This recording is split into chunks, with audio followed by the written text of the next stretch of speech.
మానవులకు బాల్య దశ, తారుణ్య దశ, వార్ధక్య దశ, 3 దశలు ఉన్నాయి. ఆ దశ ఉన్నప్పుడు ఎలా ఉంటారు, వాళ్ళ ప్రవర్తన ఎలా ఉంటుంది, ఎంత అద్భుతంగా చెప్పారు. బాలః తావత్ క్రీడాసక్తః. పిల్లలు సహజంగా ఆటలు అంటే ఇష్టం కనుక ఆటలు పాటలు సరదాగా ఆడుకుంటారు, పాడుకుంటూ ఉంటారు. ఆ బాల్యం అంతా అలా గడిచిపోతుంది. వాడకు వాటి అందే ఇష్టం, క్రీడాసక్తత ఉంటుంది. ఇంకా తరుణ, యవ్వనం వచ్చింది. యవ్వనం కూడా ఏమవుతుంది, తరుణస్తావత్ తరుణీసక్త. యువకుడు యువతి ఆ మోహభ్రాంతి కలుగుతుంటుంది, సహజం కదా అది. ఒక యువకుని చూడగానే యువకుడికి అనిపిస్తుంది వీడు అందంగా ఉంది, అలాంటి ఆవిడ నాకు భార్య అయితే బాగుండు అనే భావన కలుగుతుంది. అంటే ఆ దృష్టి తరుణాసక్తత ఉంటుంది. ఇంకా తర్వాత దశ ఏమిటి, బాలుడయ్యాడు, యువకుడయ్యాడు, వివాహం చేసుకున్నాడు, మళ్ళీ సంతానం, తర్వాత వృద్ధాప్యం వచ్చేసింది. వృద్ధాప్యం వచ్చిన తర్వాత వాడు చేస్తున్నాడు చింతాసక్త.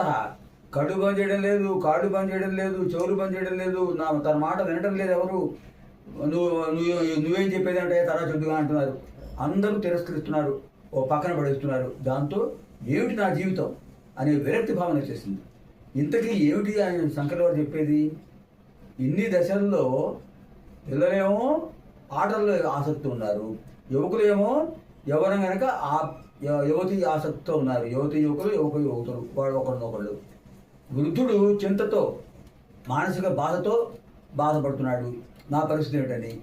మరి వీటిని అధిగమించడానికి ఏమిటి అంటే పరే బ్రహ్మణి కోపినాసక్త. అసలు పరబ్రహ్మతత్వం భగవంతుడు ఉన్నాడు, భగవంతుడిని ఆరాధిస్తే ఆయన మనకి ఈ పరిస్థితి రాకుండా చేస్తాడు, వృద్ధాప్య బాధలు లేకుండా చేస్తాడు అనే ఒక భావన రావాలి. అంటే ఏమిటి, చిన్నప్పటి నుంచి కూడా దైవం మీద ఆసక్తి ఉండాలి. ఆడుకోవచ్చు, పాడుకోవచ్చు, హరే రామ రామ రామ హరే హరే, హరే కృష్ణ కృష్ణ కృష్ణ హరే హరే. అలా గోవిందనామ స్మరించుకోవచ్చు, భజ గోవిందం గోవిందం భజ చెప్పుకోవచ్చు. అలా చెప్పుకుంటుంటే ఏమవుతుంది, వాడికి ఆటలపై ఆసక్తి ఉన్నా ఇక్కడ భగవంతుడిపై కూడా ఆసక్తి ఉంటుంది. తర్వాత భగవంతుడు ఉన్నాడు, మనల్ని రక్షిస్తాడు ఒక విశ్వాసం ఏర్పడుతుంది. అలాగే యువకులు కూడా వాడు సహజం, యువకులుగా ప్రేమ, ఆ శృంగార భావనలు. అప్పుడు కూడా భగవంతుడు ఉన్నాడు, భగవంతుడిని మనం ఆశ్రయించాలి అనే ఒక భావన ఉండాలి. ఇంకా వృద్ధాప్యం సరే ఎప్పుడైతే చిన్నప్పటి నుంచి ఒక సంస్కారం వచ్చేస్తుందో అప్పుడు వృద్ధాప్య బాధలు రావు. భగవంతుడు నాకు అండగా ఉన్నాడు, వీళ్ళేం చేస్తారు అని ఎప్పుడు అతను ఉత్సాహంతో ఉంటాడు. ఆ స్థితి రావాలి అని ఆ భగవంతుని ఆసక్తి ఉండాలని శంకర్ గారు చెప్పారు.